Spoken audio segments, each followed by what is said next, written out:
Bismillah, kita lanjutkan hikmah dari Imam Ibn Athaillah As-Sakandari karena waktunya malam ini agak sedikit pendek. Kita langsung kepada hikmah. Muqaddimah fikihnya kita tunda.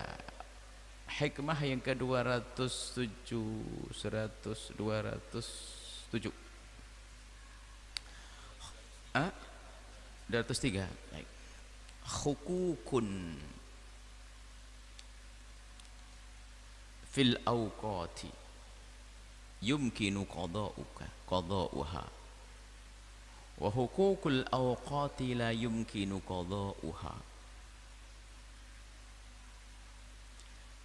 Hukuk, hak, kita harus bisa membedakan antara hak dan kewajiban. Haknya orang lain wajib kita penuhi, hak saya wajib Anda penuhi. Jadi hak dihadapkan dengan kewajiban. Haknya seorang istri wajib dipenuhi oleh seorang suami. Hak Allah wajib dipenuhi oleh para hamba-hambanya. Hukukun, hak-hak Allah.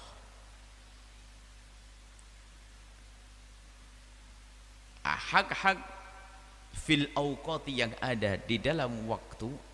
Ada hak hukuk fil awqat dan hukuk lil awqat. Namanya hikmah. Imam Ibn Athaillah ingin membuat satu ungkapan yang ringkas tapi mencakup makna agung yang ada di pikiran beliau, sehingga kadang baca hikmah ini memang harus perlu sejenak merenung. Hukukun fil awqati yumkinu qada'uha. Hak-hak Allah yang fil awqat, hak Allah yang ada pada waktu yang sudah ditentukan, itu kalau kita tidak bisa melaksanakan saat itu masih ada di qadha. Apa kewajiban kita kepada Allah yang waktunya fil awqat, yang ada waktu-waktu tertentu? Contoh sholat zuhur, waktunya ya waktu zuhur, cuman karena kita lelap tidur atau lupa, kan tidak dosa karena lupa, kelewat, maka bisa diqadha di waktu yang lain karena waktunya ini adalah hak Allah fil awqati, pada waktu yang telah ditentukan. Akan tetapi saat ini berbeda yang lain. Wa hukukul awqat, hak-hak Allah ini, kalau hukukul awqat, hak itu dinisbatkan kepada waktu, lil awqat. Artinya apa? Dan setiap waktu ada hak-hak Allah yang harus kita penuhi, yang tidak bisa diqadha. Imam Ibn Athaillah As-Sakandari ingin membawa kita kepada pengabdian kepada Allah bukan hanya berkala tempo-tempo siang, duhur, asar, maghrib, tidak. Akan tetapi bagaimana seorang hamba itu dalam setiap gerak-gerik hembusan nafasnya itu dengan Allah, makom muraqabah, makom tertinggi,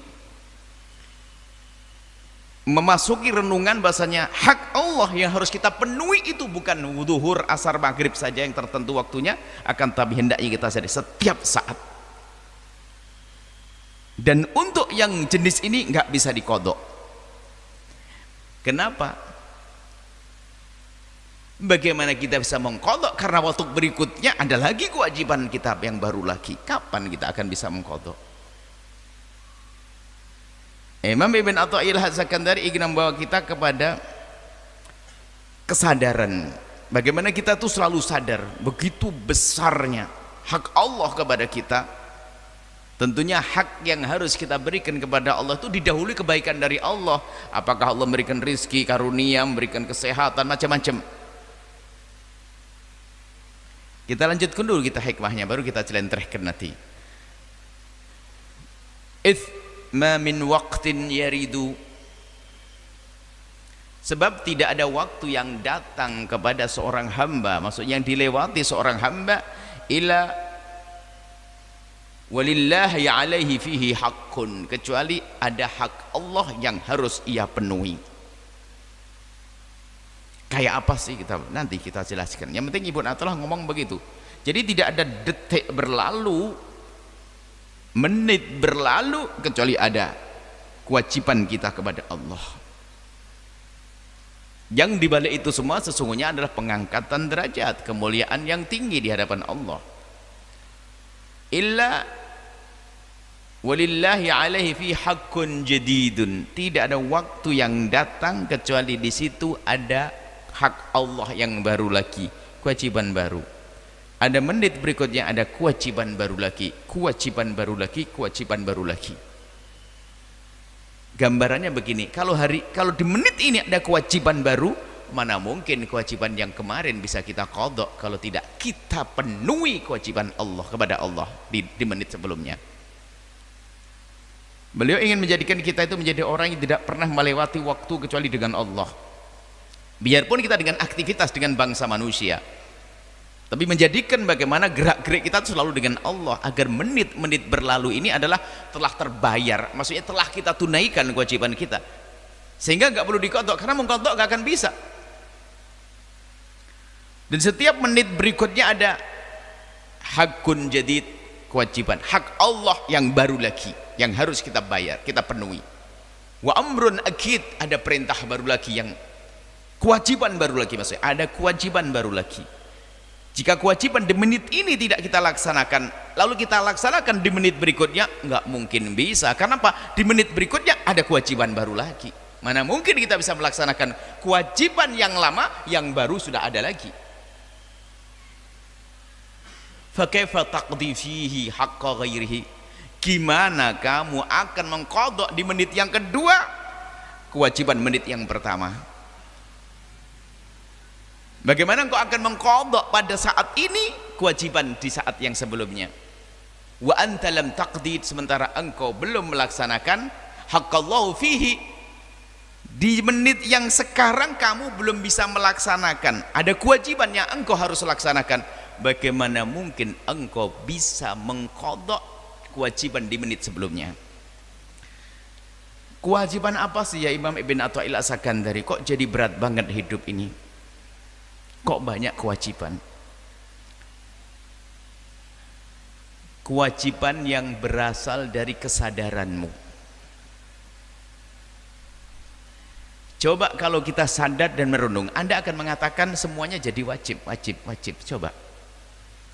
Di saat Allah memberikan nikmat kepada Anda hari ini, Anda wajib bersyukur atau tidak? Wajib.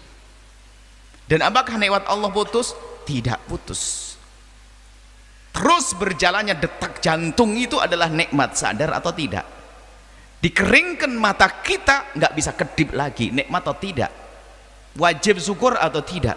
Wajib. Terus apa lagi? Yang kena musibah, coba kalau tidak sabar dia marah kepada Allah, neraka. Wajib sabar dia. Yang bermaksiat, ayo wajib tobat, kalau tidak segera langsung neraka. Setiap saat kita punya kewajiban-kewajiban, ini maknanya. Nah, untuk menjadikan orang sadar, kelas tinggi ini, sehingga dalam keadaan apapun dia adalah dalam keadaan wilayah mulia. Ini yang diinginkan oleh Ibn Athaillah As-Sakandari, hukuk.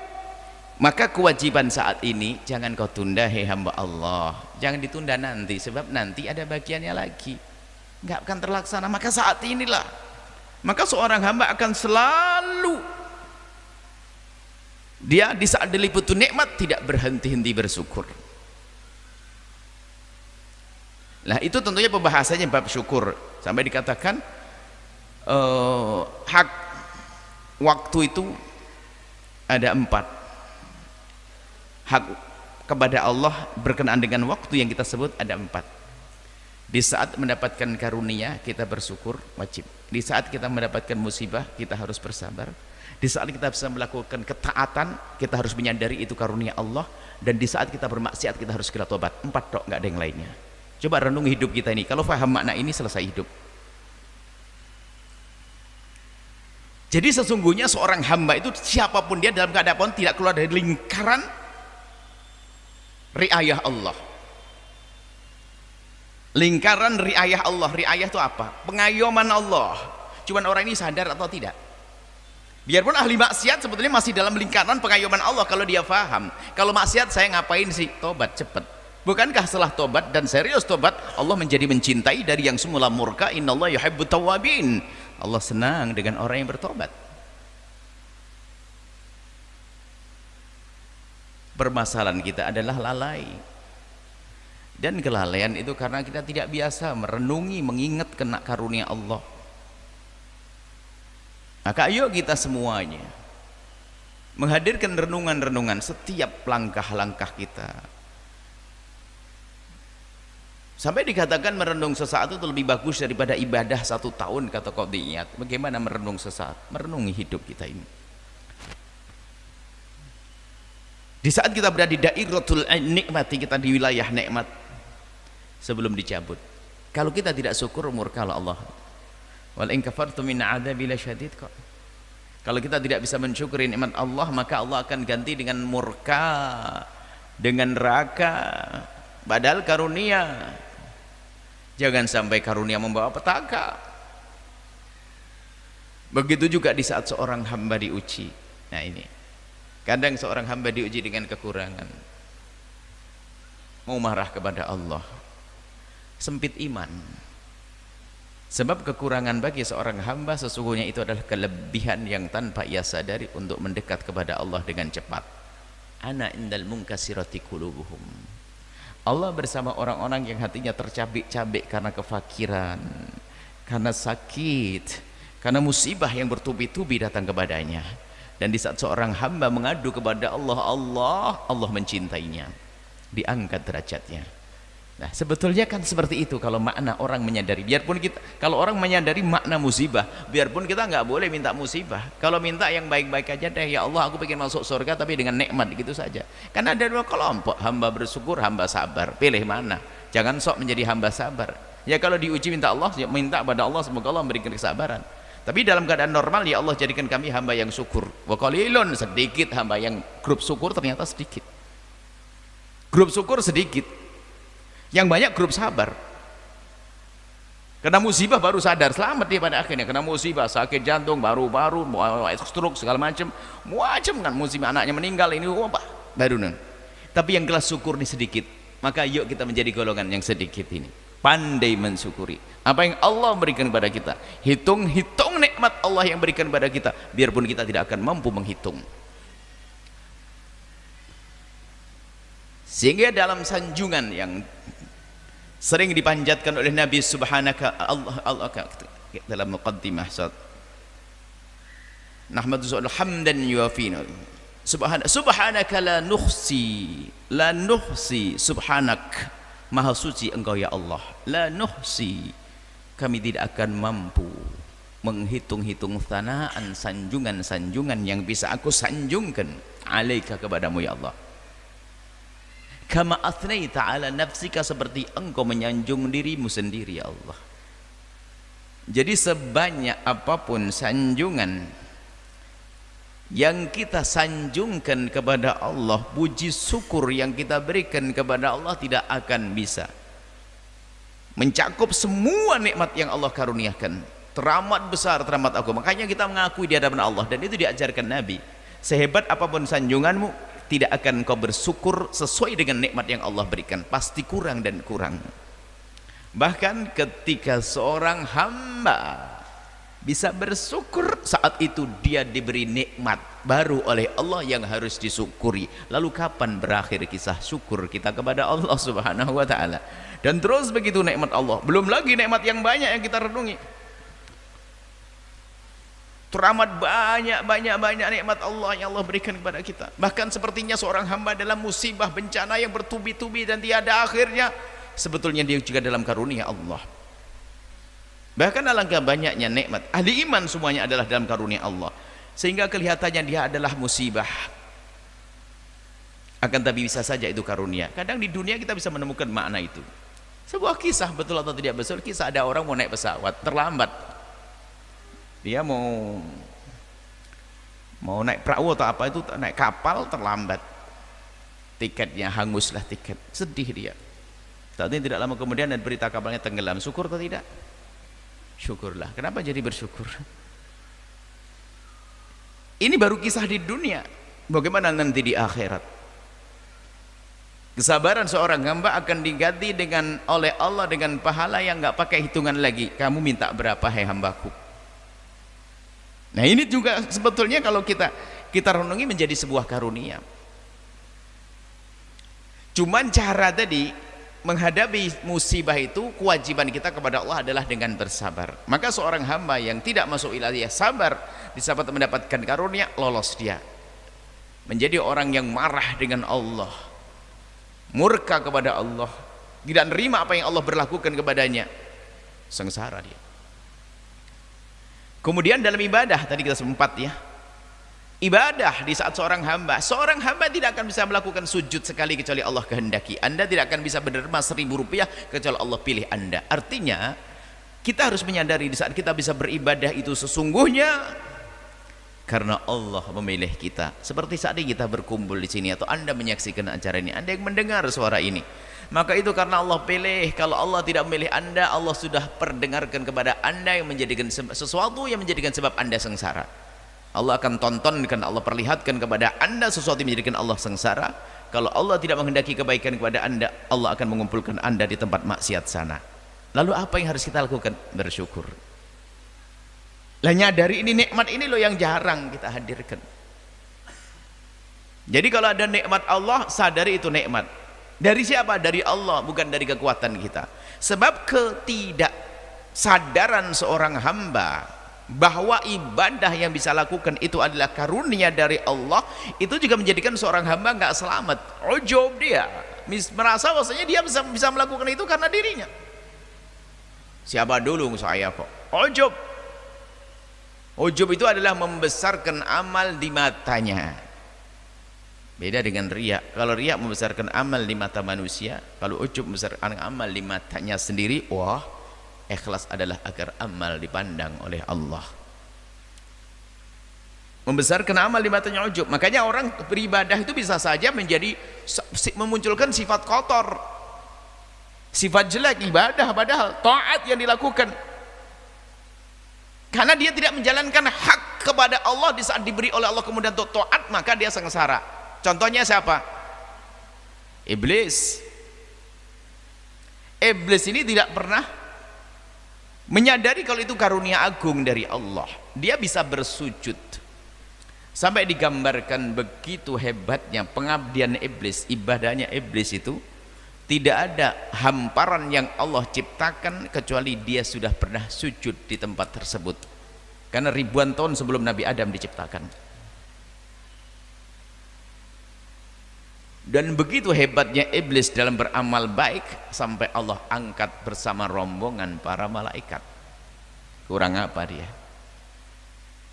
Bukan malaikat tapi digolongkan bersama malaikat, tentu karena keistimewaannya, iya, karena dia ahli ibadah yang luar biasa.